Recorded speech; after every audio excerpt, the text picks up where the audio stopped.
Hello, DepEd! Welcome to our life! Are you sad? Are you hurt? Are you lost? Are you lonely? Worry no more. You are at the right channel. Welcome to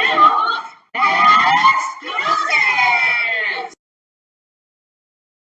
Welcome back mga ka-X! We are now on the second part of our lesson for week 4. And we begin this with a short recap. So here we go. Remember, in finding the nth term of a geometric sequence, we use the formula a sub n equals a sub 1 times r to the exponent n minus 1. Do you remember that?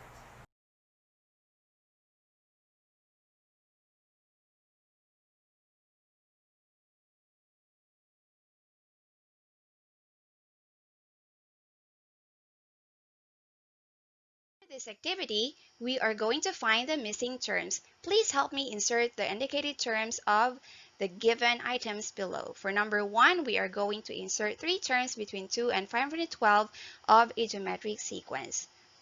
We have to solve for the common ratio using, of course, this formula. Now, substituting what is given, our last known term is 512. And again, that is the 5th term. Now, our first term is 2. You copy r. And then, our last term is 5. So, we substitute 5, then copy minus 1. Now, let's continue. 512 is equal to 2 times r. 5 minus 1 is 4. Now, to solve for r, if you notice, we can see a numerical coefficient of 2. So, to eliminate, we divide both sides by 2. This gives us 1. And then 512 divided by 2 results to 256. So, we copy equals r to the exponent 4. Now, we can solve for the common ratio by extracting the fourth root of both sides. That gives us the value of r, or the common ratio, as a positive and a negative 4. So, in this case, since we have two possible answers, that means for the second term, it could be a positive or negative 8. For third term, it's only a positive 32. For the fourth term, it's a positive or a negative 128.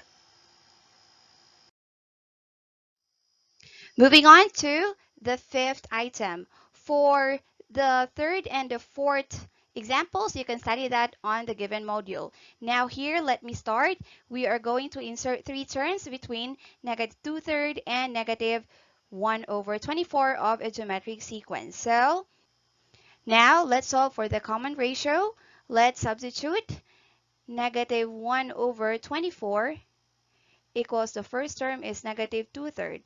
Copy r, and the last given term is 5, the 5th term, so 5 minus 1. Now, let's copy 1/24 equals negative 2/3 times r to the exponent 4.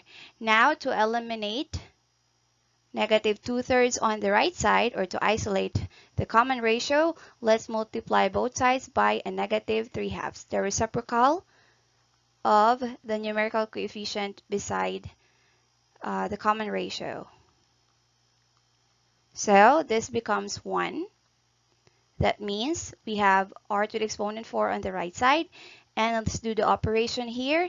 A negative multiplied to a negative becomes positive. So we have 1 times 3, that's 3 over 2 times 24 is 48. And then we can actually simplify this first. This results to 1 over, now what is 48 divided by 3? We have 16. And then copy r to the exponent 4. Then we can extract the fourth root of the equation, which results to, therefore, our common ratio is 1/2. Now, let's solve for the missing terms. Negative 2/3 times 1/2 is, by the way, since in this case, we actually have two answers for the common ratio. It could be a positive or a negative. So our answer could be a positive or negative 1/3. For the third term, that's positive or negative 1/6. And for our fourth term, that's a positive or a negative 1/2. What is it? So, talking about the terms inserted between two terms, there we have it. Inserting a certain number of terms between two given terms of a geometric sequence is an interesting activity in studying geometric sequences. Well, I agree. We call the terms between any two consecutive terms of a geometric sequence as the geometric means. So there we have it. Do you remember this concept, this term, geometric means? This time, we'll have more examples for us to better understand how to solve for the geometric means. So again, we are going to insert three geometric means between. Our first term is 20 and our fifth term is 5,120. So let's begin. Now, since we make use of what is given, since our known last term is 5,120, so we write it down here. For the first term, that is 20. Our common ratio is unknown, and the last known term is the fifth term, so that is 5. So 5 minus 1. And then we copy 5,120, copy 20, and copy r. We subtract the exponents, then we get 4. Now, to solve for r, we have to isolate r on the right side. So we divide both sides by 20. 5,120 results to 256 equals, this will be eliminated, or 20 divided by 20 is 1. So we may not write 1, that is understood, and then copy r to the exponent 4. Then we can solve for r by extracting the fourth root of both sides of the equation. And you will get a positive and a negative 4 for the value of your common ratio. So again, solving for the common ratio, we obtain the values of positive and a negative 4. So in this case, if our common ratio is positive, the geometric means are, let's have for the second term, that would be, let's substitute the first term is 20. The common ratio is a positive 4, so that is, since this is our second term, 2 minus 1. We copy 20 times 4. Here, 2 minus 1 is still 1. So 4 times 20, and there we have 80 as our second term. Now, what about for our third term? That is 20 times 4, and then 2 minus 1, 3 for our n, so that is 3 minus 1. And then we have 20 times, copy 4, 3 minus 1 is 2. So 4 squared is 16. So what is 20 times 16? That would be our third term. So what is your answer for 20 times 16? We have 320. And for our fourth term, that would be 20 times 4 to the exponent 4 minus 1. So 20 times 4, 4 minus 1 is 3 for the exponent. So we copy 20, and then what is 4 cubed? So 4 times 4 is 16 times 4, we have 64. What is the result when we multiply 64 to 20? So 64 times 20 is 1,280. So therefore, our fourth term is 1,280. So here is our answer. The geometric sequence is 20, 80, 320, 1,280, and 5,120. For this item, we have another possible answer. So the common ratio here could be a negative 4. So what could be the geometric means? Will there be a difference? Of course. Okay, now let's have the second term. To solve for the second term, that is we follow the same procedure. That is the first term 20, but this time our common ratio is a -4. So our n is 2 minus 1, so we copy 20. Now, -4 to the exponent 1 is still -4. You multiply that to 20, so that is -80 for our second term. For our third term, that would be 20 times -4 to the exponent 3 minus 1. So we have 20 times -4 squared. We copy 20. -4 squared is a positive. Multiplying a negative to a negative results to positive, or squaring a negative results to positive. So this is 16, and 20 times 16, our answer is 320. So it's a positive 320 in this case. That's our third term. And for our fourth term, we have 20 times -4 to the exponent 4 minus 1.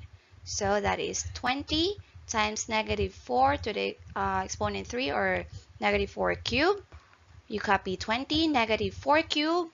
A negative number with an odd exponent that will result to negative. So we have a -64. Multiplying it to 20, so your answer is a -1280.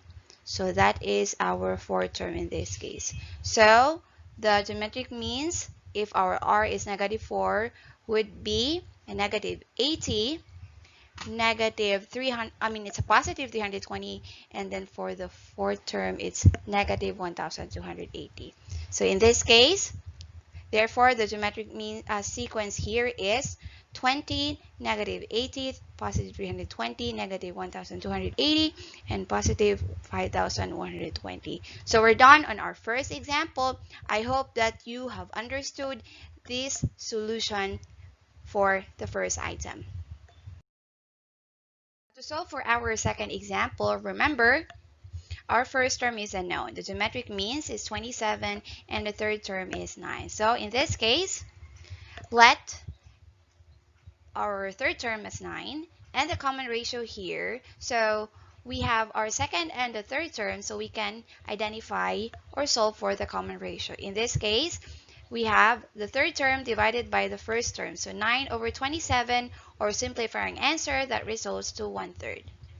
Then, since our third term is a sub 1 times r squared, in solving for the third term, then we can substitute the value of our third term, 9, so that is 9 equals a sub 1 r squared.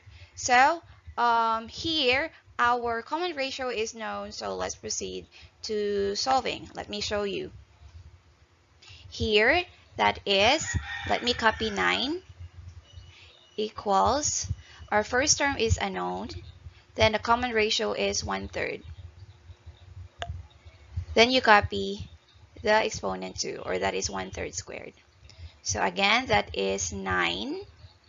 Then we have the first term times the square of 1/3 is 1 over 9.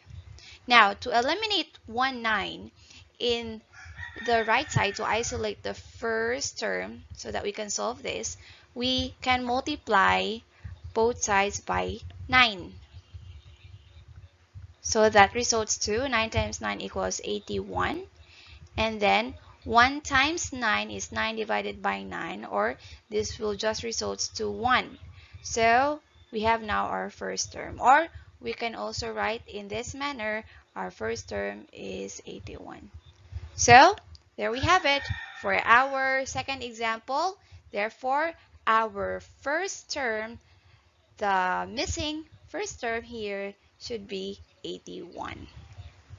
Thank you for keeping up with our discussion. If you find the lesson confusing, feel free to hit the replay button. Replay! Replay! Replay! Replay! Replay! Replay! Replay! Replay! Replay!